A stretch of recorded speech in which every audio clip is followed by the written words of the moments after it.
para que no nos atrase el tiempo. ¿Ibas a decir algo, André? No. No, estás hablando con alguien ahí. Ok. Bueno, ¿cómo andan? ¿Todo bien? ¿Cómo les fue con la teoría? Ahí está sumándose Mariela. No, Mariela no, Ivana. Que le abrimos. ¿Cómo han ido con la teoría? Hoy va a ser clase, así que va a ser, si alguna leyó y tiene ganas de colaborar, estaría fabuloso. Si no leyeron, vamos con la clase. Si hay alguna duda también la aclaramos. Hola Ivana. Hoy vamos a ver Bion solo. Sí. Hoy vamos a ver clase de Bion solamente. Porque ustedes tienen el próximo sábado y el próximo viernes de vuelta a aula tutorial. En el próximo viernes y sábado vemos Ansiu y ahí después laburan en el grupo operativo todo lo que tengan que laburar. ¿Sí? ¿Está bien?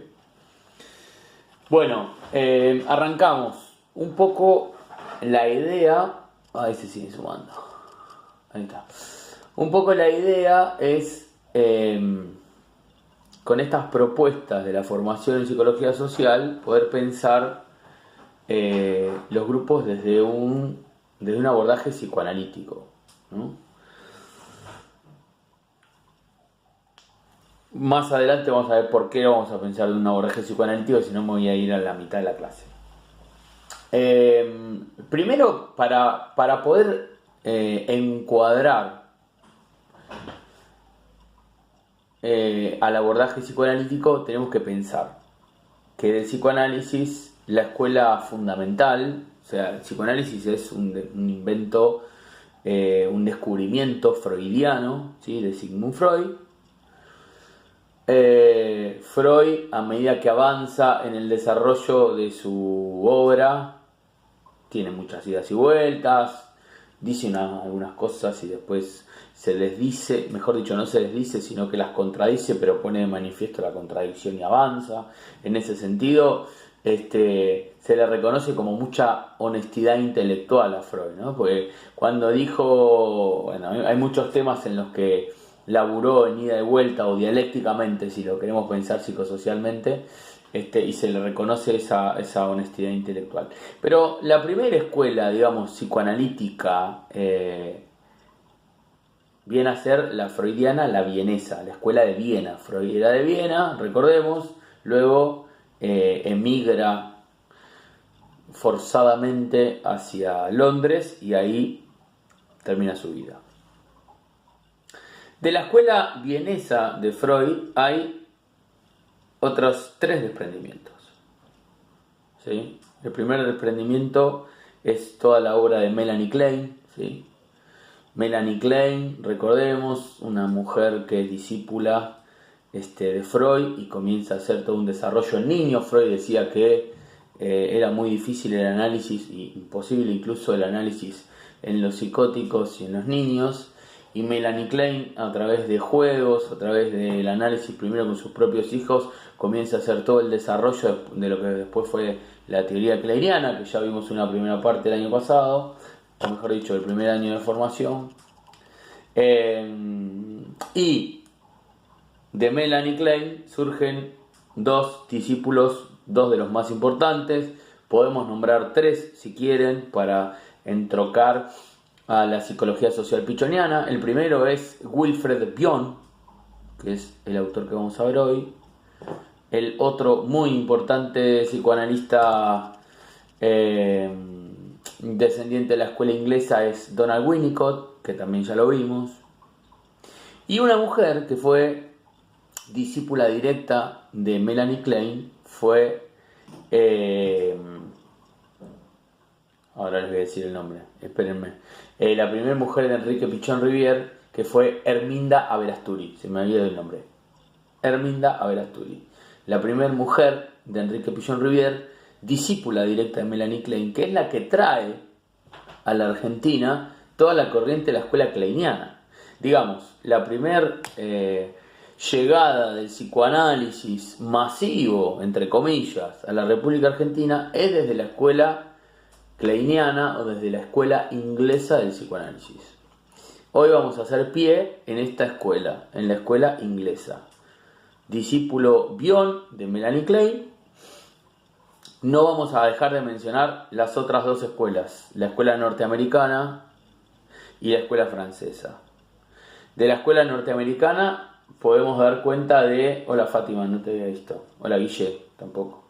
De la escuela norteamericana, el primer gran desprendimiento es de la hija de Sigmund Freud, que realiza, se le llama escuela del yo, escuela psicoanalítica del yo, que realizan todo un fortalecimiento de lo que es el yo, incluso bastante particular, porque se contraponía con muchas de las teorías freudianas, ¿no? Recordemos, el psicoanálisis es el estudio del análisis del inconsciente, y la hija de Freud ya en Norteamérica viene a fundar algo que está mucho más pegado a la parte consciente del aparato psíquico que lo inconsciente. No obstante, Freud, la hija de Freud, Ana peleada a muerte con Melanie Klein, esto ya lo vimos cuando estudiamos a Melanie Klein, totalmente, no solamente enemistadas ellas, sino totalmente contrapuestas sus teorías. Freud, por una cuestión, imagino, familiar, se inclina a darle la veña a su hija, que termina desarrollando toda la escuela norteamericana de psicoanálisis, que es un poco lo que se ve en las películas de Estados Unidos, ¿no? Esos psicoanalistas medio lavados que aparecen ahí en las películas como la de Woody Allen, por ejemplo. Bueno, la Ego Psychology se llama la escuela norteamericana. Y por último, la quizá más conocida hoy, escuela francesa de psicoanálisis, que tiene exponentes del calibre de Jacques Lacan, ¿no? Que hablan de que el inconsciente está estructurado como un lenguaje, en los que también vamos a estudiar a Didier Ansieux, que lo vamos a ver en el próximo aula tutorial, y a Caes, que también lo tenemos como pendiente dentro de la formación. Digamos que esas son las tres escuelas que se desprenden de lo que fue la escuela original, la escuela vienesa, la escuela de Sigmund Freud. Para hablar un poco de Bion, lo primero que decimos es dato biológico, dato biográfico, mejor dicho, es que nace en 1897, se muere antes de la década de 80, en 1979, nace en la India y después comienza a transitar su vida. Dice en la biografía, un poco lejos de sus padres. Tengo un libro acá que les súper recomiendo a los que estén interesados por leer algo más sobre Bion. Es interesante, sobre todo porque se llama Experiencia en Grupos, de Wilfred Bion. Este libro es un libro de editorial Paidós. Algo de la clase la armamos de ahí. Si a alguno les interesa, creo que lo tengo escaneado, lo puedo mandar. Si no, hay algunos muy buenos capítulos para mandar. Les decía que hay algunos datos que son centrales para el psiquiatra que después fue Bion y el psicoanalista que se forma con Melanie Klein. Bion forma parte de las dos guerras mundiales. En ese momento, cuando él nace, India era colonia francesa y él después migra hacia ahí y genera... se enrola en el ejército y comienza a prestar servicio en el ejército. En ambas de las creo que en ambas de las guerras mundiales tiene medallas de honor. Aparentemente era un tipo muy valiente, había sido muy deportista, tenía como mucho estado físico y le entregan medallas de honor. Pero la particularidad de la historia de Bion es que en la Segunda Guerra Mundial el tipo ya médico comienza a ser requerido para prestar servicio desde su profesión, y era tal el alboroto que había y la desorganización y la situación que debe ser un hospital o una tienda de campaña, que comienza a agrupar a los enfermos de acuerdo a las patologías que tenían, comienza de alguna manera su inquietud por los grupos, porque al principio de agrupar a las personas y empezar a ver fundamentalmente la situación de los traumas que tenían, es que después de la Segunda Guerra Mundial se dedica a esto. Lo primero que organiza es ver cuáles eran las situaciones traumáticas que consistían, o que mejor dicho, ponían al sujeto excombatiente en instancias de vulnerabilidad. Entonces, al principio comienza a hacer investigaciones con grupos de voluntarios que se prestaban para eso, y posteriormente comienza con una investigación mucho más rigurosa del tema. Él quería comprender qué era lo que sucedía en esos fenómenos grupales que tendían a repetirse. La obra más característica es la que vamos a ver hoy, porque Bion se encargó de formular o de postular a los grupos como supuestos básicos.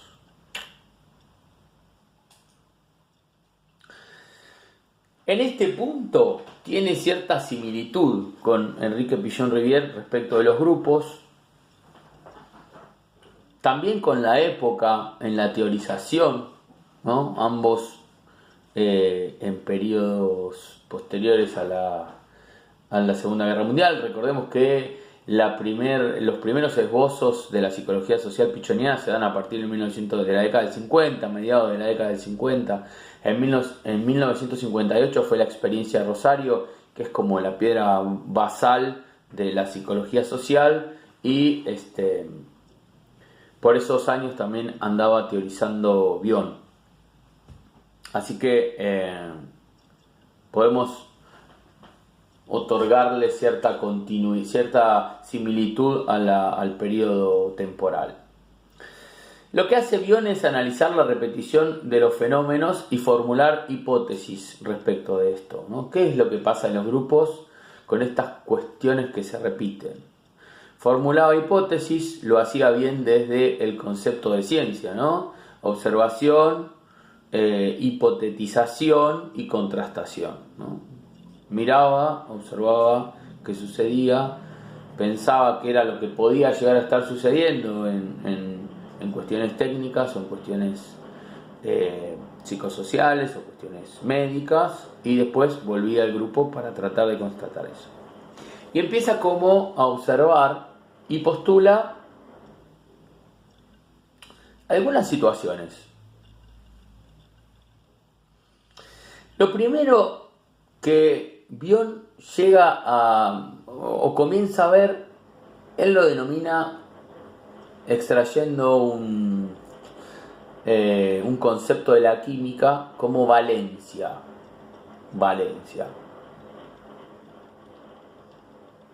La valencia en la química es una unión que liga a dos componentes, ¿no? Digamos, es algo que liga.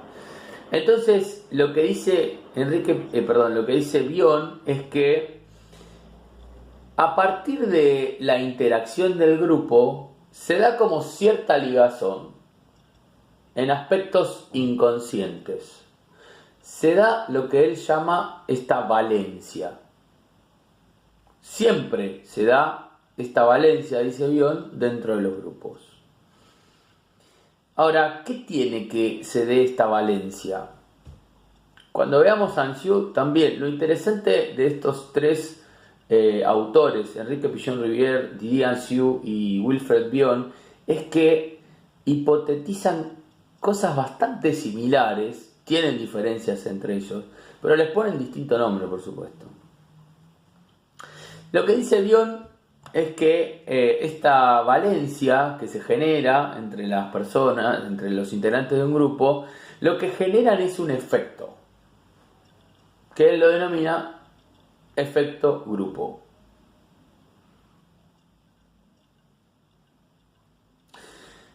Él considera que a partir del efecto grupo, che, yo me veo por la mitad de la cara. ¿Estoy bien ahí? ¿Me ven bien ustedes?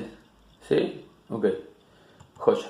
Él considera que este efecto grupo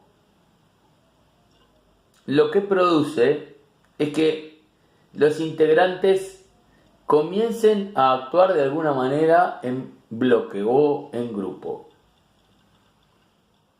Él dice que esta situación del efecto grupo se da de manera instantánea.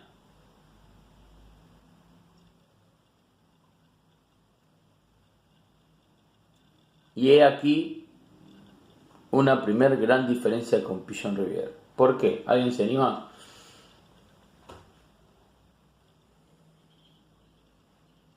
Sí. Ahí aplaude Bruno y las chicas ponen carteles que dice aplause abajo. Claro, la mutua representación interna. Sí, es lo que falta. Para Enrique Pigeon-Rivière, la mutua representación interna tiene que ver con...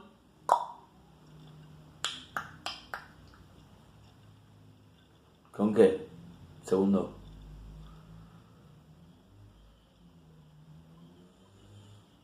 Sí, interpretación la vamos a cambiar por...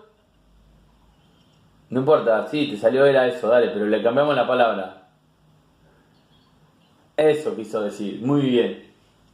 Sí, eso es un equipo, muy bien. Es la internalización inconsciente. No, se fue, mirá. Tiró la bomba y se fue, desapareció. La mutua representación interna es la internalización inconsciente del otro en cada uno de los integrantes. Esa es la primera diferencia que tenemos entre Enrique Pigeon-Rivière y Wilfredo Bion. Vamos a decirle Wilfredo. Digamos, para él hay una ligación instantánea. Un grupo se junta y comienza a producir. Para Pigeon-Rivière, no. Es una serie y no es un grupo. ¿Mm?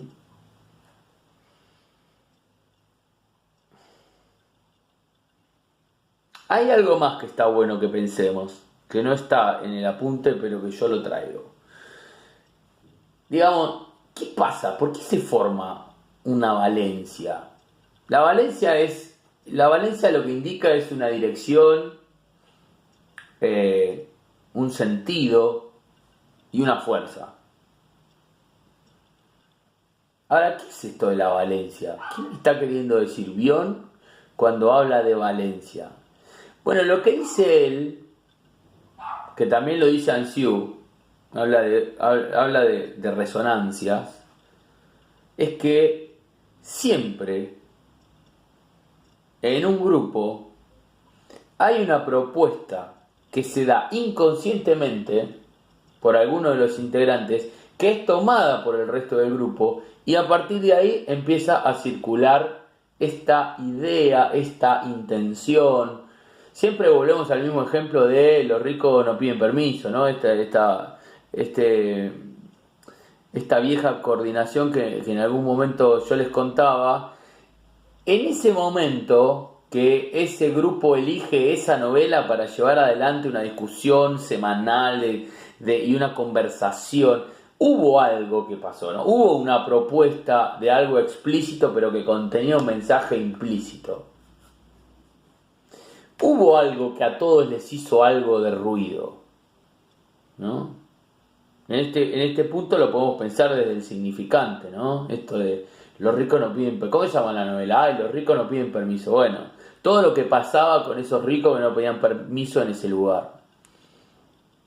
¿Sí? A esto se refiere cuando habla de Valencia. Es importante esto, poder ubicar los conceptos en los grupos. Si no quedan en el aire. ¿Se entiende? ¿Queda claro esto? ¿Sí? Bien. Otra de las cosas de las que habla Bion es respecto del retaseo a la colaboración, ¿no? Él dice que cuando sucede esto, que el grupo se encamina en una dirección, en un sentido, en una valencia, el retaseo a la información se disuelve. Entonces empieza a producir el grupo.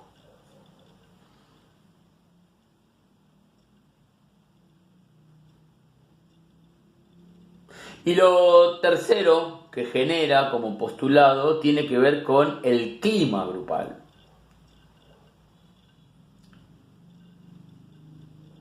Mientras que Enrique Pichon-Rivière habla de el aquí y ahora, el proceso grupal, pero además la verticalidad y la horizontalidad, que sería el aporte de cada uno de los integrantes al grupo desde su individualidad, pero pasado por el tamiz grupal, lo que dice Bion es que el clima grupal se genera independientemente de cada uno de los integrantes. No se tiene en cuenta el aporte de los integrantes, sino que es algo que sucede.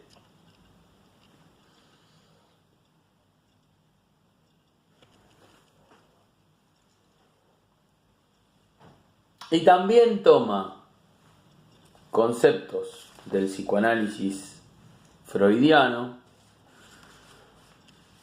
para anclar lo que después van a ser los tres postulados fundamentales que se van a llamar supuestos básicos. Para poder llegar a la idea de supuestos básicos, Bion toma el concepto de imagos. Imagos son estas ideas prototípicas, o sea, ideas que incorporamos inconscientemente y que las llevamos siempre, ¿no? Que cada sujeto lleva esta idea y que tienen que ver con la imago materna, primero, con la imago paterna y con la imago fraterna.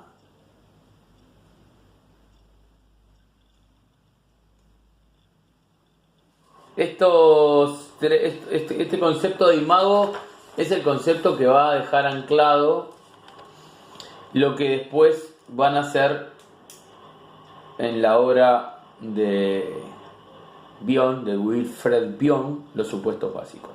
Ahora, ¿para qué nos sirve a nosotros, psicólogas sociales, a nosotras, hablar de supuestos básicos? Lo que dice Bion es que todos los grupos se posicionan en alguno de estos tres supuestos básicos y desde ahí resisten la tarea.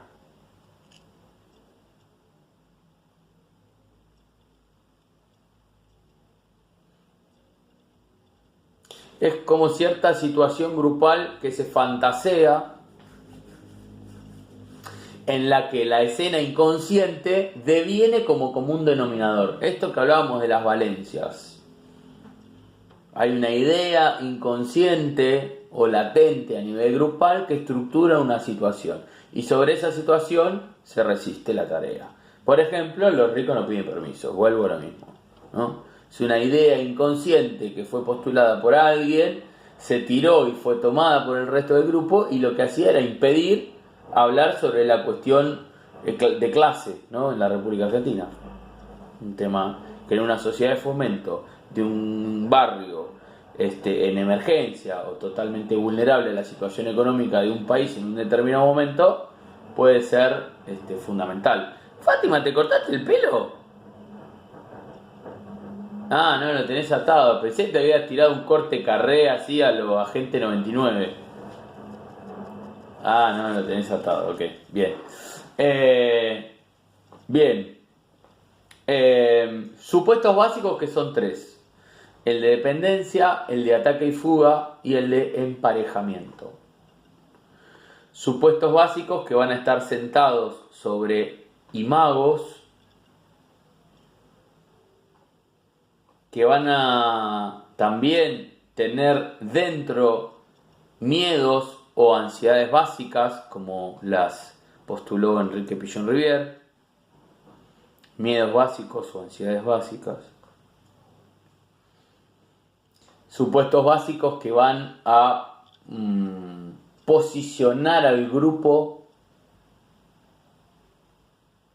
generalmente de una manera muy similar y supuestos básicos que estudiamos, porque pueden ser para ustedes, psicólogas sociales, una guía de ver en qué lugar está el grupo en ese momento y poder operar con ese grupo.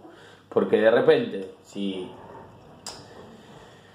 el abordaje es desde Bion, podemos decir, bueno, no, este grupo que estoy coordinando ahora en la fábrica no sé qué, es un grupo que está posicionado en un supuesto básico de dependencia. ¿Y por qué? Y por esto, por esto, por esto. Ah, entonces las ansiedades o los miedos que tienen que ver con esto. Bueno, a ver, ¿de qué manera operamos para mover a ese grupo de ese lugar y que el grupo produzca algo? ¿No? Si no, no hay manera de entrar en una tarea que pueda llegar a modificar la realidad. Recordemos, ahora sí, desde el rol de psicólogas sociales, nuestro laburo es modificar la realidad de un grupo. Digamos, no nosotras, sino poder hacer una intervención que tenga algún efecto, que produzca algo. Si caemos en paracaídas y no entendemos que desde Bion, ahora desde Bion, la semana que viene lo pensamos desde Ansieux y después de Pichon Rivière y después de Lacan. Pero si caemos paracaidistas a coordinar un grupo y no podemos pensar que este grupo está en un supuesto básico de ataque y fuga, nos vamos a sentir recontra mal porque están todo el tiempo diciéndome cosas y no me dejan trabajar y me preguntan por mi mamá y me dicen que el uso que tengo es feo, ¿no? ¿Y yo por qué yo? Bueno, no tiene que ver con vos, tiene que ver con una posición inconsciente del grupo para no trabajar. ¿Se entiende para qué es esto? Bueno, dijimos que que los supuestos básicos son tres: el de dependencia, el de ataque y fuga y el grupo de emparejamiento. En el 1, en el supuesto básico de dependencia, el grupo se posiciona de tal manera de que siempre le demanda a un líder el conocimiento, el saber, y empieza a depender exclusivamente de ese líder. Por supuesto que el líder le da, siempre le da. ¿Quién iba a preguntar algo? ¿Nadie? Ok.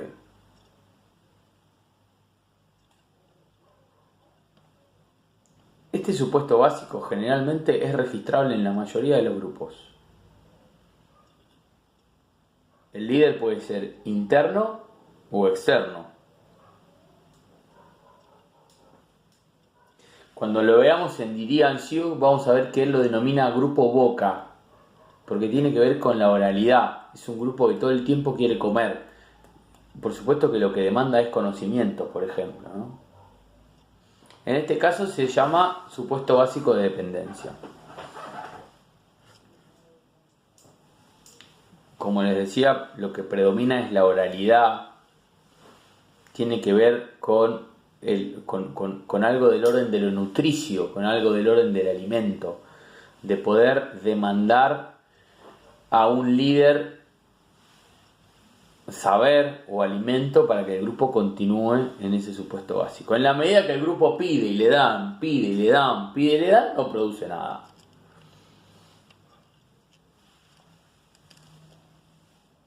La imago en la que se asienta este supuesto básico tiene que ver con la imago de un padre bueno, ¿no?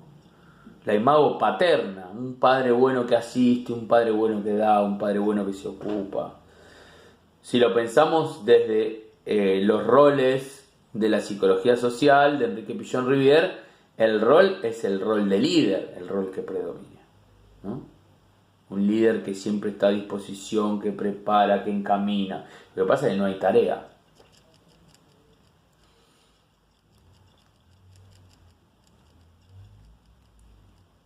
¿Alguna pregunta? Nadia, tenés cara de mirada profunda. Dale, Adri.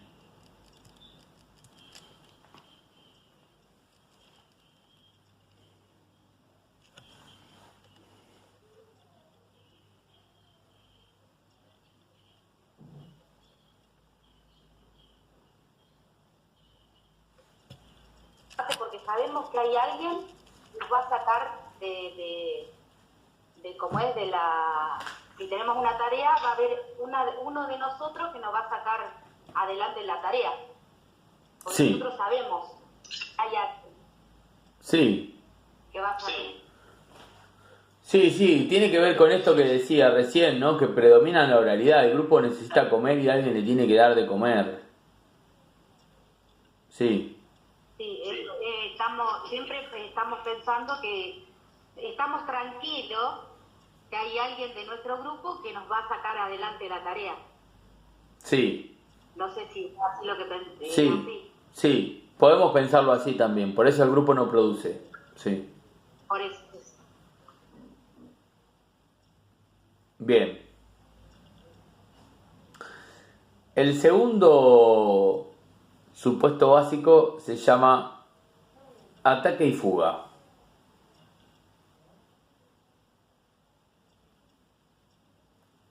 El grupo tiene dos posiciones, dos opciones para no trabajar, atacar o huir.